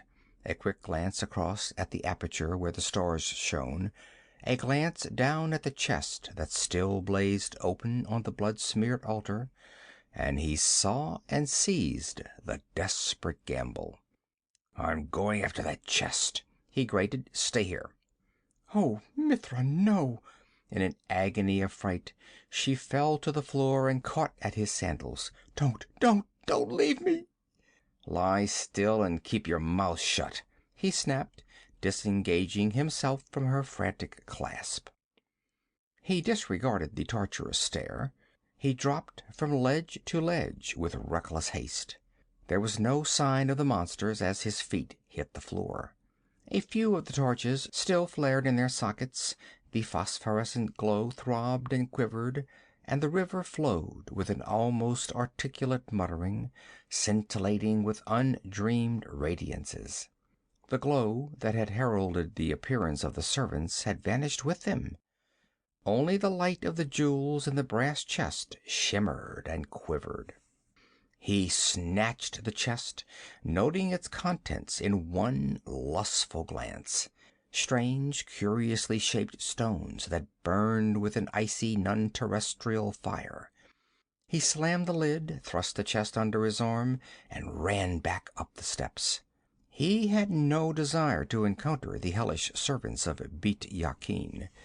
His glimpse of them in action had dispelled any illusion concerning their fighting ability. Why had they waited so long before striking at the invaders he was unable to say. What human could guess the motives or thoughts of these monstrosities? That they were possessed of craft and intelligence equal to humanity had been demonstrated.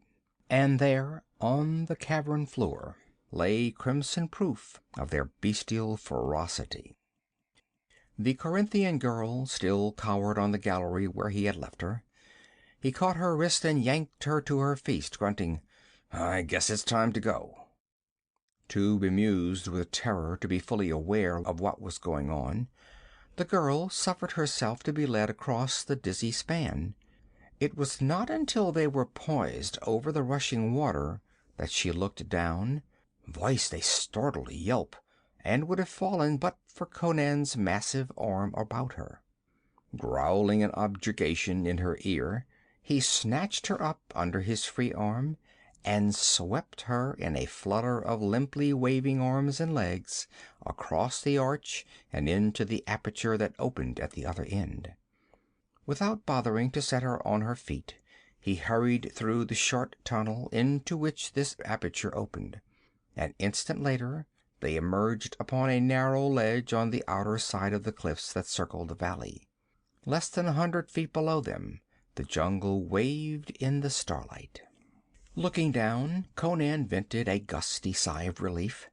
He believed that he could negotiate the descent, even though burdened with the jewels and the girl, although he doubted if even he, unburdened, could have ascended at that spot. He set the chest, still smeared with Gorulga's blood and clotted with his brains, on the ledge, and was about to remove his girdle in order to tie the box to his back, when he was galvanized by a sound behind him, a sound sinister and unmistakable. "Stay there," he snapped at the bewildered Corinthian girl. "Don't move." And, drawing his sword, he glided into the tunnel, glaring back into the cavern. Halfway across the upper span, he saw a gray, deformed shape.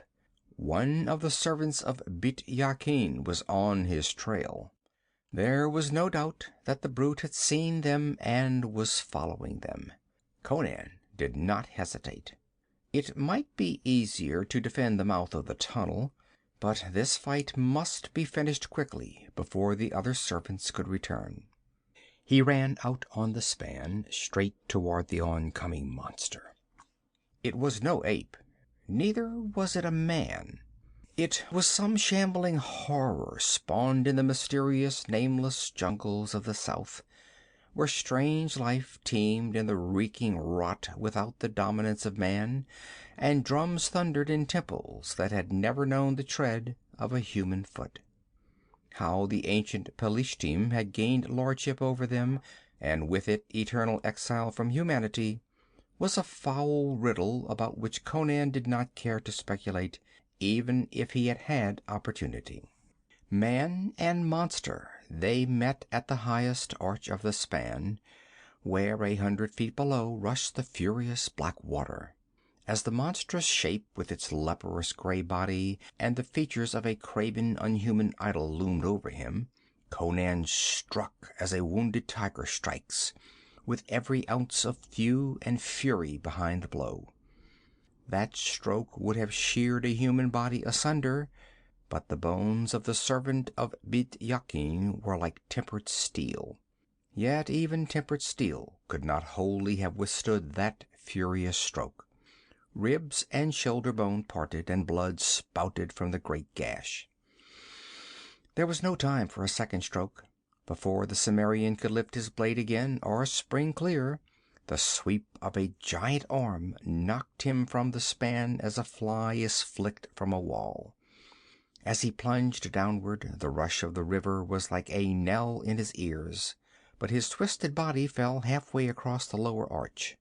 He wavered there precariously for one chilling instant, then his clutching fingers hooked over the farther edge, and he scrambled to safety, his sword still in his other hand. As he sprang up, he saw the monster, spurting blood hideously, rush toward the cliff edge of the bridge, obviously intending to descend the stair that connected the arches and renew the feud. At the very ledge, the brute paused in mid-flight, and Conan saw it too. Muriela, with the jewel chest under her arm, stood staring wildly in the mouth of the tunnel. With a triumphant bellow, the monster scooped her up under one arm, snatched the jewel chest with the other hand as she dropped it, and turning, lumbered back across the bridge. Conan cursed with passion and ran for the other side also. He doubted if he could climb the stair to the higher arch in time to catch the brute before it could plunge into the labyrinth of tunnels on the other side. But the monster was slowing, like clockwork running down. Blood gushed from that terrible gash in his breast, and he lurched drunkenly from side to side. Suddenly he stumbled, reeled, and toppled sidewise, pitched headlong from the arch, and hurtled downward. Girl and jewel chest fell from his nerveless hands, and Muriela's scream rang terribly above the snarl of the water below.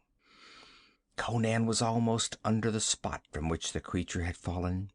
The monster struck the lower arch glancingly and shot off, but the writhing figure of the girl struck and clung, and the chest hit the edge of the span near her. One falling object struck on one side of Conan and one on the other. Either was within arm's length. For the fraction of a split second, the chest teetered on the edge of the bridge, and Muriela clung by one arm, her face turned desperately toward Conan, her eyes dilated with the fear of death, and her lips parted in a haunting cry of despair. Conan did not hesitate, nor did he even glance toward the chest that held the wealth of an epoch. With a quickness that would have shamed the spring of a hungry jaguar, he swooped, grasped the girl's arm just as her fingers slipped from the smooth stone, and snatched her up on the span with one explosive heave. The chest toppled on over and struck the water 90 feet below, where the body of the servant of Beit Yakin had already vanished. A splash, a jetting flash of foam, marked where the Teeth of Gwahlur disappeared forever from the sight of the man. Conan scarcely wasted a downward glance. He darted across the span and ran up the cliff stair like a cat, carrying the limp girl as if she had been an infant. A hideous ululation caused him to glance over his shoulder as he reached the higher arch, to see the other servants streaming back into the cavern below, blood dripping from their bared fangs. They raced up the stair that wound from tier to tier, roaring vengefully, but he slung the girl unceremoniously over his shoulder, dashed through the tunnel, and went down the cliffs like an ape himself, dropping and springing from hold to hold with breakneck recklessness.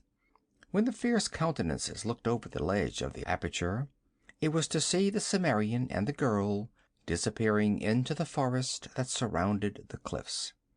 "Well," said Conan, setting the girl on her feet within the sheltering screen of branches, "we can take our time now. I don't think those brutes will follow us outside the valley. Anyway, I've got a horse tied at a waterhole close by, if the lions haven't eaten him. Crom's devils, what are you crying about now?"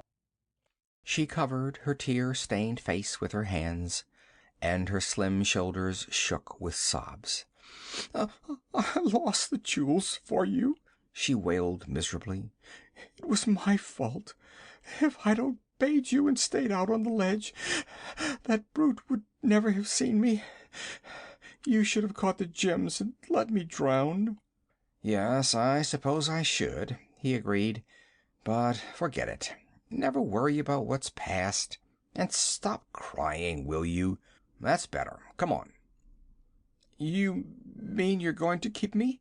Take me with you?" she asked hopefully. "What else do you suppose I'd do with you?"